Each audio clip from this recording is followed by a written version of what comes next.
एक और सवाल सर बच्चों के दिमाग में आता है, और वो सवाल ये है कि जब परीक्षाओं के अंतिम चरण में वो आ जाते हैं, तैयारी के लास्ट के 1 या 2 महीने उनके पास बचे हैं, अंतिम 1 या 2 महीने उनके पास बचे हैं, उस समय उनको अपना क्या माइंडसेट रखना चाहिए, क्या दैनिक दिनचर्या रखनी चाहिए, ये कैसे सेट करना होगा बहुत अपने ही आप को? सुंदर प्रश्न आपने पूछा है, क्योंकि ये सबसे महत्वपूर्ण प्रश्न इसलिए मैं मानता हूँ कि कई सारे कैंडिडेट्स की प्रिपरेशन तो बहुत अच्छी हो जाती है, लेकिन लास्ट स्टेज पे नर्वस हो जाते हैं। बिल्कुल सर।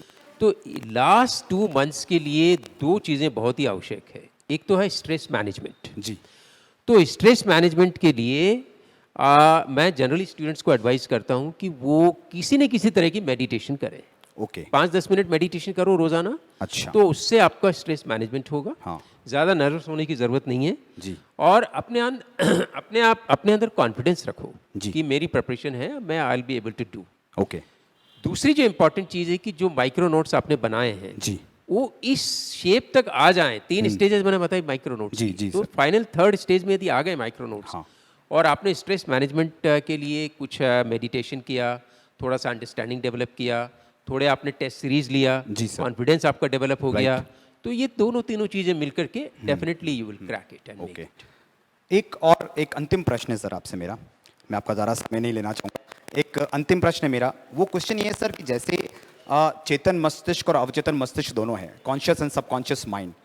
आमतौर पे स्टूडेंट अपने कॉन्शियस माइंड से तो बहुत कुछ पढ़ रहे होते हैं, लेकिन वो सबकॉन्शियसली उस चीज़ों को ग्रैस्प नहीं कर पा रहे होते हैं। तो सर ये सबकॉन्शियस माइंड के साथ कैसे डील करे एक स्टूडेंट, ये मेरा आपसे एक अंतिम प्रश्न है आज के सेशन का सर। अब इसमें सबसे महत्वपूर्ण चीज़ ये है कि हमारा जो सबकॉन्शियस माइंड होता है, जी।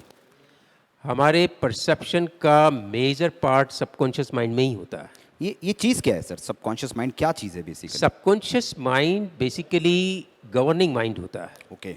हमारे कॉन्शियस माइंड को सबकॉन्शियस माइंड ही गवर्न करता है। अच्छा। यदि हमारे सबकॉन्शियस माइंड तक हमारी एक्सेस नहीं है तो हम राइट डायरेक्शन में नहीं जा पाएंगे। आप कितनी भी प्रिपरेशन कर लें, लेकिन यदि सबकॉन्शियस माइंड में आपके लैक ऑफ कॉन्फिडेंस है, जी। आपके अंदर उतना आत्मविश्वास डेवलप नहीं हुआ है, जी। तो आप नहीं कर पाओगे। राइट।